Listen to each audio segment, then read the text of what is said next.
بسم الله الرحمن الرحيم، والصلاة والسلام على رسول الله. السيدات والسادة الحضور، يسعدنا ويشرفنا أن نستقبلكم في هذه الندوة أو في هذه المحاضرة، والتي سندشن بها سلسلة أنشطة فكرية تقام هنا أسبوعيا بأكاديمية المجتمع المدني الجزائري. ويسعدنا أن نبدأ هذه السلسلة من محاضرات واللقاءات والنقاشات الفكرية حول مختلف موضوعات التي تهم حياة المجتمع الجزائري سياسيا واقتصاديا وثقافيا واجتماعيا. يسعدني أن أرحب بأخي وزميلي الأستاذ النائب سي محمد بوعزارة. وسي محمد بوعزارة في تقدمة قصيرة، ولد محمد بوعزارة المعروف باسم محمد بوعزارة بحي بالكور الشهير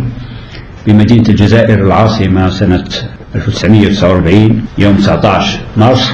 ومن المفارقات العجيبة أن الطفل محمد بوعزارة لم يدخل إلى المدرسة إلا بعد عودة أبيه إلى مدينة الجزائر في نهاية عام 1961، وكان قد تجاوز الطفل حينها سن 12. قد أدخله أبوه رحمة الله عليه إلى عدة مدارس حرة قبل أن يتمكن بعد أقل من 3 أعوام من نيل الشهادة الابتدائية، وهذا دليل نبوغ لطفل في ذلك السن. والنجاح أيضا في السنة الأولى من التعليم الثانوي، حيث كان التعليم الثانوي آنذاك مدمجا مع التعليم المتوسط في 7 أعوام. درس الطفل محمد هذه المرحلة بانتظام في ثانويتي عبان رمضان بالحراش وبن خلدون بأعالي العاصمة. وفي عام 1971 تمكن من النجاح في مسابقة الدخول للمدرسة العليا للصحافة آنذاك، مثلما نال شهادة البكالوريا. وفي سنة 1974 تحصل على شهادة الليسانس في الصحافة والإعلام بدرجة جيد. انضم للإذاعة الوطنية مبكرا في برامج الأطفال منذ 1965، كما درس بكونسرفاتوار مدينة الجزائر، حيث حاز على دبلوم متخصص في الإلقاء الصوتي وفي التمثيل. وكان من بين أبرز أساتذته في هذا التخصص محي الدين بشتارزي رحمه الله، ومحمد طارق فضلاء رحمه الله، وعدال المحب يرحمهم الله جميعا، وغيرهم من أقطاب الفن والثقافة في ذلك الوقت.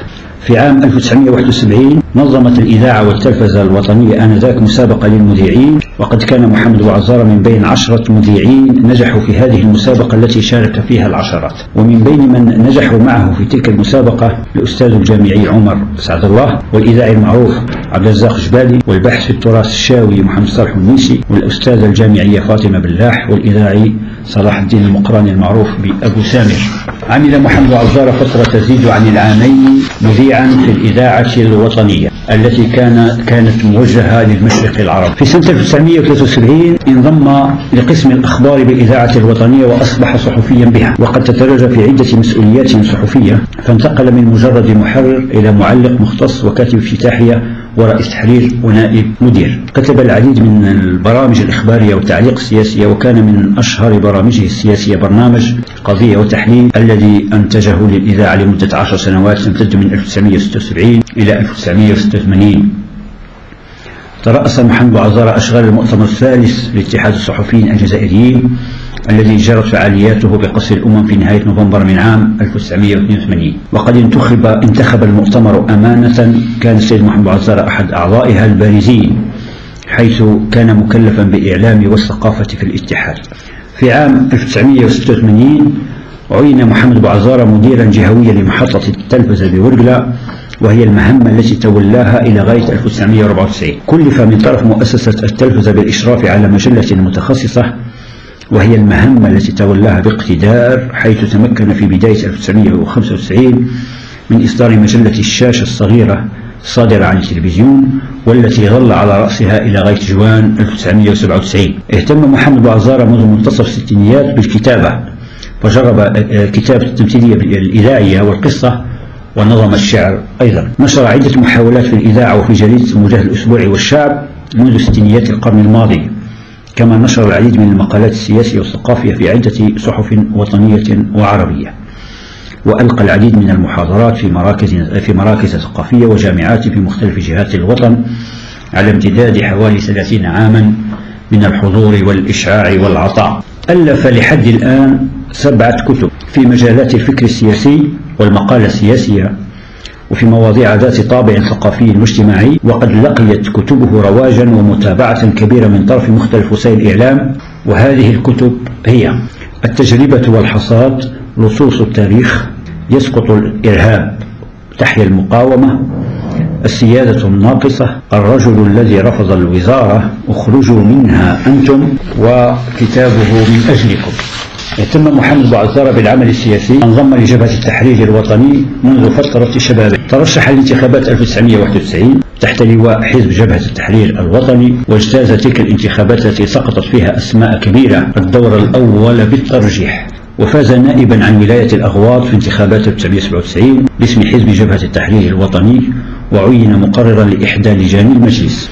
عين في الفترة الممتدة من ديسمبر 2005 إلى 2007 مكلفا بالدراسات والتلخيص برئاسة الحكومة، إلى أن أعيد انتخابه نائبا لولاية الأغواط لعهدة ثانية في انتخابات 2007، حيث كان متصدرا لقائمة الحزب بتلك الولاية الجبهوية بجدارة. انتخب نائبا لرئيس المجلس الشعبي الوطني منذ جويليا الماضي، مكلفا بالإعلام والثقافة والتكوين والنشر في المجلس. ساهم في إسراء الحياة السياسية والحزبية من خلال إشرافه على عدة تجمعات ومهرجانات في مختلف الاستحقاقات التشريعية والمحلية والرئاسية، كما شارك في العديد من اللقاءات والحوارات في عدة قنوات عربية وفي التلفزة الجزائرية والقنوات الإذاعية الجزائرية الوطنية والمحلية. كما أشرف على مهمات لصالح حزب جبهة التحرير الوطني بعدة محافظات تابعة للحزب. مثل الجزائر باسم الإذاعة الجزائرية والمجلس الشعبي الوطني وحزب جبهة التحرير الوطني في عدة مهام ولقاءات وطنية وإقليمية ودولية. وهو أب ل7 أبناء، أصغرهم فيصل الذي يستعد الآن لامتحان البكالوريا، والآخرون جامعيون. ومن بين أبنائه فيروز الصحفية المعروفة بقناة الجزيرة، وباسم طيار بالجوية القطري حفظهم الله لك. الكتابة بالنسبة لمحمد بوعزارة لحظة من لحظات التفكير العميق والبوح برأيه برصانة وتجرد، بعيدا عن التكلف الذي تمليه عليه المواقف السياسية أحيانا. فهو عندما يجد بعض الإحراج في بعض المواقف التي قد تقيده كمناضل في حزب عريق أو كمسؤول يتصرف بمنطق رجل الدولة، وقد مارس في العديد من المسؤوليات في مواقع مختلفة، يلجأ مباشرة إلى الكتابة انطلاقا من موقف شخصي، فيقول ما يخطر بصدره بعيدا عن إكراهات مختلفة التي تقيده أو قد تجعله يتحفظ هنا أو هناك. هذا باختصار شديد، وقد أسقطت الكثير من المحطات المضيئة في هذه السيرة الرائعة التي تمتد إلى سنوات من العطاء والبذل. أضيف إليكم بعض النقاط المضيئة أيضا في مسيرة هذا الرجل. كان رئيسا لأكاديمية المجتمع المدني الجزائري مكتب ولاية العاصمة، ثم رئيسا للمكتب الجهوي لولايات الوسط، ثم عضوا بالمجلس الوطني للأكاديمية، ثم عضوا بمكتبها الوطني الآن، بالإضافة إلى إسهامات كبيرة وكثيرة في العديد من المؤسسات الثقافية والاجتماعية عبر الوطن. اليوم نبدأ سلسلة الندوات بأخينا الأستاذ محمد بوعزارة حول موضوع الإصلاحات السياسية كحتمية لبناء الديمقراطية في الجزائر. فليتفضل الأستاذ محمد مشكورا.